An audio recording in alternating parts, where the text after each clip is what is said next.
Assalamualaikum warahmatullahi wabarakatuh. Pada kesempatan kali ini kita akan belajar tematik tema 2 selalu berhemat energi, kelas 4, subtema 3 energi alternatif, pembelajaran 1. Mari kita belajar bersama. Bagaimana jika energi yang kita gunakan sudah habis? Adakah energi penggantinya? Sumber energi yang berasal dari minyak bumi dan gas merupakan sumber energi yang tidak dapat diperbarui. Sumber energi ini memiliki ketersediaan yang terbatas dan suatu saat akan habis. Manusia memerlukan sumber energi lain atau energi alternatif untuk memenuhi kebutuhannya. Sumber energi alternatif berasal dari sumber energi yang dapat diperbarui, contohnya seperti sinar matahari, angin, air, panas bumi, gelombang laut, dan bio. Untuk lebih lanjut, mari kita pelajari sumber energi alternatif. Kamu akan membuat mainan yang dapat melayang karena angin. Angin tadi termasuk salah satu energi alternatif. Bacalah teks berikut, buatlah layang-layang untuk kamu bermain. Bagaimana membuat layang-layang? Nah, di sini ada bahan yang dibutuhkan. Yang pertama, kertas koran bekas berbentuk persegi ukuran 30 x 30 cm. Kemudian yang kedua ada bambu ukuran lebar 1 cm dengan panjang 80 cm. Kemudian bambu ukuran lebar 1 cm dan panjang 40 cm.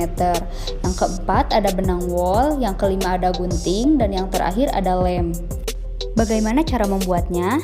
Untuk yang pertama, letakkan bambu secara menyilang. Lihat gambar di samping ya. Kemudian yang kedua, ikat bambu dengan menggunakan benang.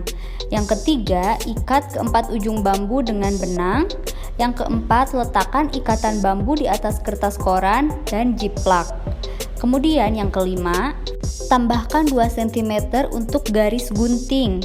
Yang ketujuh, rekatkan kertas koran sampai menutupi bambu.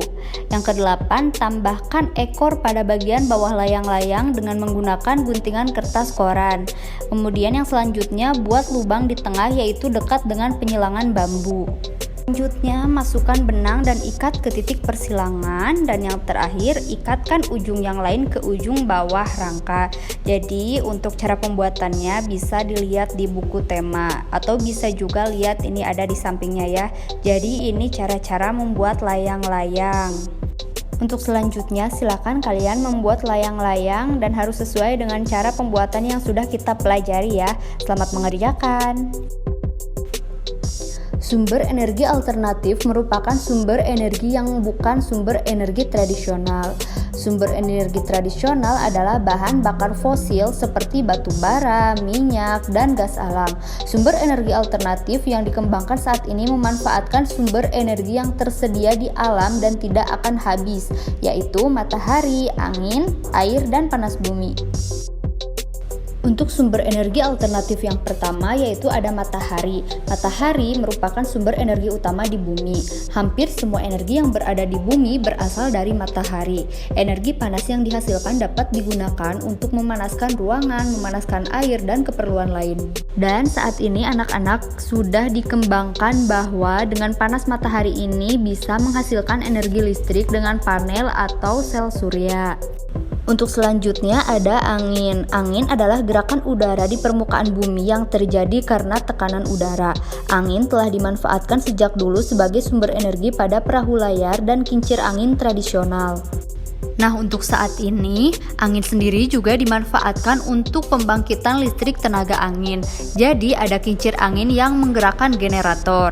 Nah, itu termasuk sumber energi alternatif. Untuk yang selanjutnya ada air.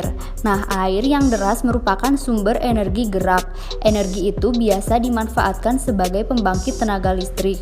Oleh karena itu, di PLTA atau pembangkit listrik tenaga air dibuat bendungan air di tempat tinggi. Air yang di bendung tersebut kemudian dialirkan menurun sehingga akan mengalir, seperti air terjun yang deras. Nah, air ini juga nanti akan menggerakkan generator juga dan menghasilkan energi listrik. Untuk yang selanjutnya ada panas bumi. Energi panas bumi atau yang sering disebut juga energi geotermal merupakan energi yang berasal dari panas yang disimpan di bawah permukaan bumi. Pusat bumi terbentuk dari lapisan batuan yang sangat panas. Hal ini menunjukkan bahwa bumi merupakan sumber energi yang panas dan sangat besar. Yang selanjutnya ada gelombang air laut. Gelombang air laut saat memecah di pantai menghasilkan banyak energi. Energi ini dapat diubah menjadi energi listrik. Nah, untuk yang keenam ada bahan bakar bio. Jadi bahan bakar bio merupakan bahan bakar yang berasal dari makhluk hidup, baik hewan maupun tumbuhan. Bahan bakar bio yang berasal dari tumbuhan diantaranya tumbuhan yang mengandung minyak seperti bunga matahari, jarak, kelapa sawit, kacang tanah, dan kedelai. Bahan bakar tersebut dikenal sebagai biodiesel. Biodiesel dapat digunakan untuk menggantikan solar. Nah, solar itu kan salah satu bahan bakar kendaraan. Nah, ternyata itu bisa digunakan oleh minyak dari tumbuhan bergizi. Lalu, singkong, ubi, jagung, dan sagu dapat diubah menjadi bioetanol. Bioetanol itu sendiri dapat menggantikan bensin atau premium. Jadi anak-anak, singkong, ubi, jagung, dan sagu bisa diolah menjadi minyak bioetanol, yaitu untuk menggantikan bensin. Bahan bakar bio juga dikenal berasal dari kotoran ternak. Bahan bakar tersebut dikenal sebagai biogas, kotoran ternak yang dimasukkan ke dalam ruangan bawah tanah atau lubang. Selain itu, bahan bakar ini dapat dimanfaatkan untuk bahan bakar kendaraan bermotor. Nah, itu tadi salah satu sumber energi alternatif bahan bakar bio. Nah, untuk sekarang coba buat peta pikiran tentang energi alternatif yang sudah kita pelajari tadi dan ceritakan hasilnya kepada gurumu. Nah, di sini saya berikan contoh jadi sumber energi alternatif. Di sini saya mencontohkan energi panas bumi. Nah, jadi energi panas bumi dapat dimanfaatkan untuk pembangkit listrik tenaga panas bumi. Untuk yang selanjutnya silahkan kalian isi sesuai dengan apa yang sudah kita pelajari tadi. Indonesia memiliki sumber daya alam yang juga dapat digunakan sebagai sumber energi alternatif. Tumbuhan ini dapat menghasilkan bahan bakar untuk kendaraan. Jadi, tumbuhan yang menghasilkan bahan bakar untuk kendaraan yaitu minyak jarak. Jadi, minyak jarak sebagai sumber energi alternatif. Minyak jarak mulai dikenal sebagai sumber energi alternatif biodiesel. Biodiesel dihasilkan dari minyak yang diperoleh dari biji tanaman jarak yang banyak tumbuh di daerah tropis seperti di Indonesia. Minyak jarak dari biji tanaman pagar ini mempunyai potensi untuk dikembangkan sebagai tanaman penghasil minyak pengganti bahan bakar minyak bumi karena memiliki beberapa keunggulan. Salah satu keunggulan minyak jarak adalah tanaman ini mudah dibudidayakan sehingga dapat menjamin ketersediaan bahan mentahnya. Untuk proses pengolahannya pun cukup sederhana sehingga mudah dilakukan oleh masyarakat umum. Tidak memerlukan teknologi yang tinggi sehingga biaya investasinya terbilang murah. Minyak jarak juga dimanfaatkan untuk minyak rambut dan minyak pijat.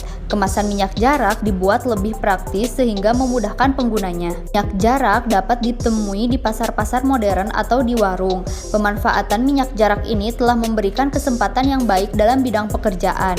Saat penanaman pohon jarak sampai panen dibutuhkan tenaga. Begitu pula saat tanaman diolah menjadi minyak tentunya membutuhkan para ahli untuk membuatnya.